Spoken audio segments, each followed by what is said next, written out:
Hi everyone and welcome back to the channel. It has just finished Leicester City 0, Arsenal 2 at the King Power Stadium.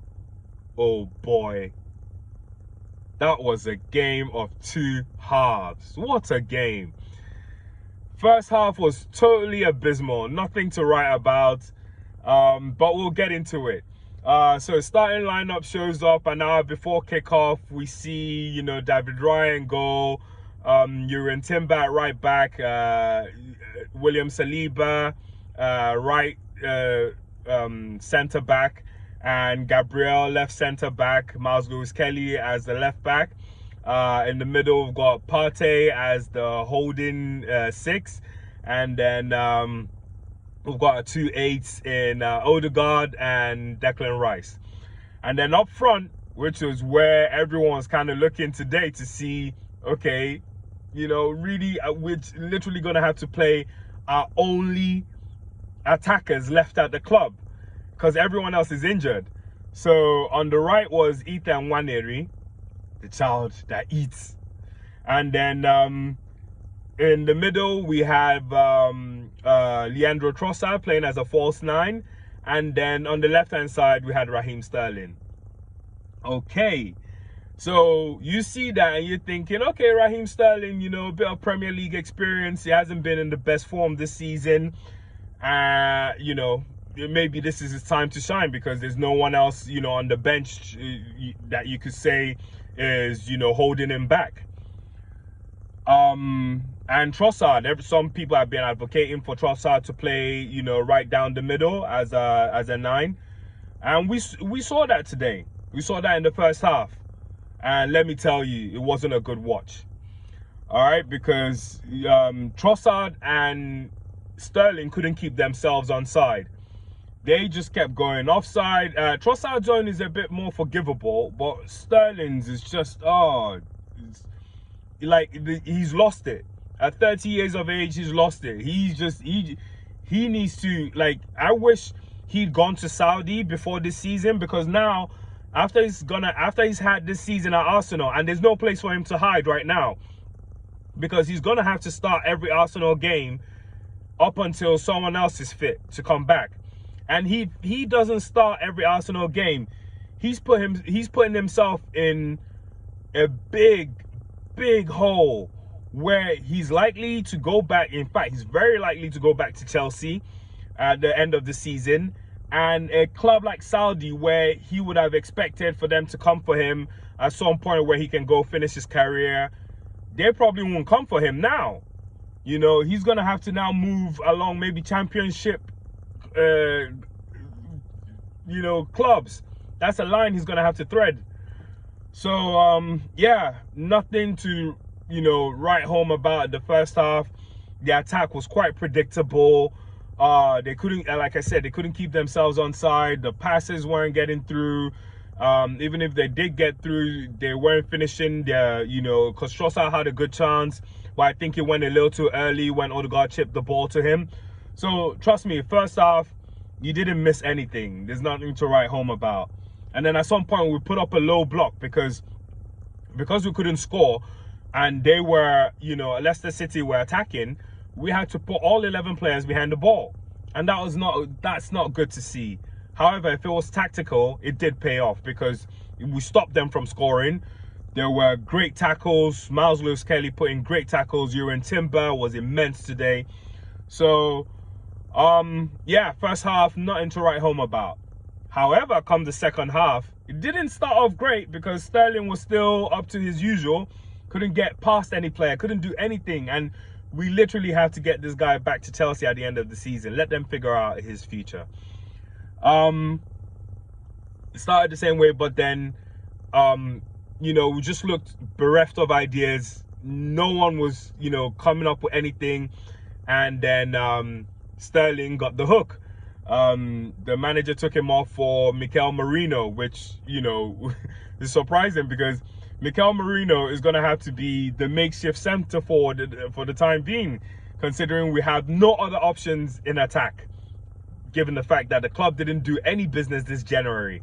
But that's in the past. Not going to go into that because it pissed every single Arsenal fan off. So, that's done with. It's dealt with. We're moving forward now. Meriono comes on, and then, you can see the game starting to change. Odegaard moves up a little bit more forward because he was trying to get the ball from the back a lot, to get something going. But he moves up a little bit more, and, things start to happen from the 57th minute. If you're going to watch this game, start from the 57th minute or thereabouts, or 55th minute, something like that. The game starts to change, the boys are looking lively, and then, Mikel Arteta, masterclass today, makes 2 more substitutions where he takes off Miles Lewis-Kelly and Thomas Partey off. Thomas Partey ran his socks off.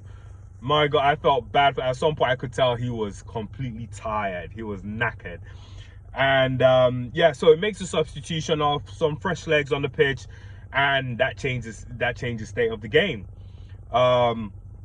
Instead of putting in a lot more pressure on, Nwaneri was looking a lot brighter, even though he was looking bright all game.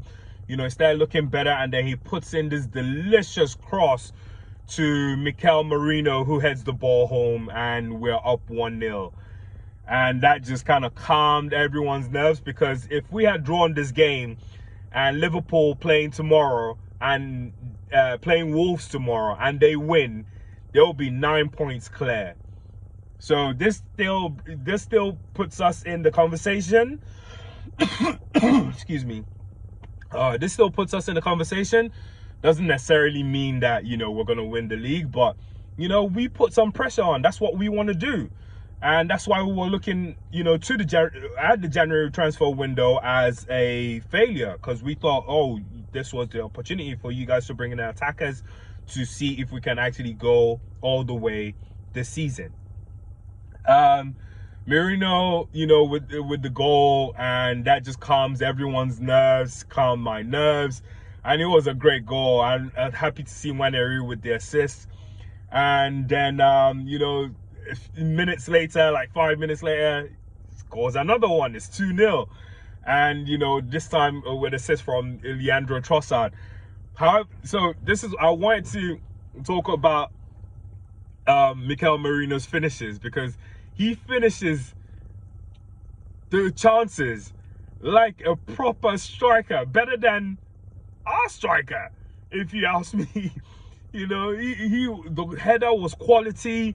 The second goal as well was a volley on his left foot, quality as well. Don't want to get ahead of myself or ahead of ourselves. Let's just see what happens, but he looked good there today. Then Trossard comes off, and then Tierney comes on. At this point, you can tell the game is about to be wrapped up. But when it was good to see Ben White on the bench. Ben White on the bench is actually good. It feels good to see the guy back, and hopefully he gets to feature in some of the games coming up. So that was it today. We've gone 15 games unbeaten. Our best record in maybe 14 years or something like that, which is just fantastic. And it just goes to show that you really have to give Mikel Arteta what he needs, the resources he needs, because he was able to pull out a win. Nobody thought I didn't think we were gonna win after watching that first half. I struggled. I was like, I just thought, do you know what? This game is a wrap. We're definitely not going to be able to win, anything, now, given the fact that, Raheem Sterling is playing the way he's playing. But still, Mikel Arteta deserves all the credit for today. Makes the substitutions at the right time. Make sure he held off, when the game was still 0-0, because there were chances. And if not for Miles Lewis-Kelly putting in some great tackles, and then there was one, oh my God, there was one cross from Jordan Ayew that could have easily gotten to Reed, the Cordova Reed, and Miles Lewis-Kelly just toe pokes that out away from him just before the ball gets to to Cordova Reed, and that keeps us in the game. So, big up to Mikel Arteta and big up to Miles Lewis-Kelly. Man of the match today is a struggle because there were so many great players. Declan Rice was incredible. Uran Timber was incredible. But for me, it was between Miles Lewis-Kelly and Ethan Nwaneri. The child that eats. And I think it has to go to the child that eats. It goes to Ethan Nwaneri today because the boy was... You need to watch the game to see this 17-year-old just bossing that whole attack, taking on defenders, keeping the ball, holding the ball, you know, squaring the passes, sending the, you know, some great passes, the cross, the assist for the first goal. He has to get man of the match for me. It was between him and Miles Lewis-Kelly because Miles Lewis-Kelly was just incredible, but he got, you know, taken off at some point for Calafiori, so he didn't finish the game. Nwaneri, on the other hand, finished the game, so he gets man of the match. So yeah, on to the next one. We don't have another match till next week. It's a 3 p.m. kickoff next week we're back at the Emirates and we take on West Ham.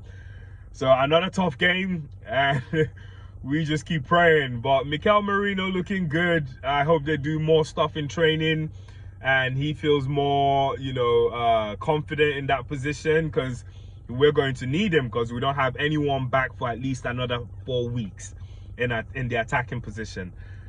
So great win today.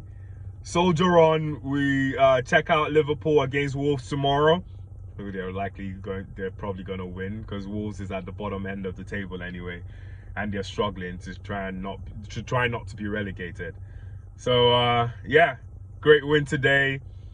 Thanks for watching the video, and we look forward to our next game. Hope you all have a fantastic weekend and enjoy the rest of the football. Thank you. Bye.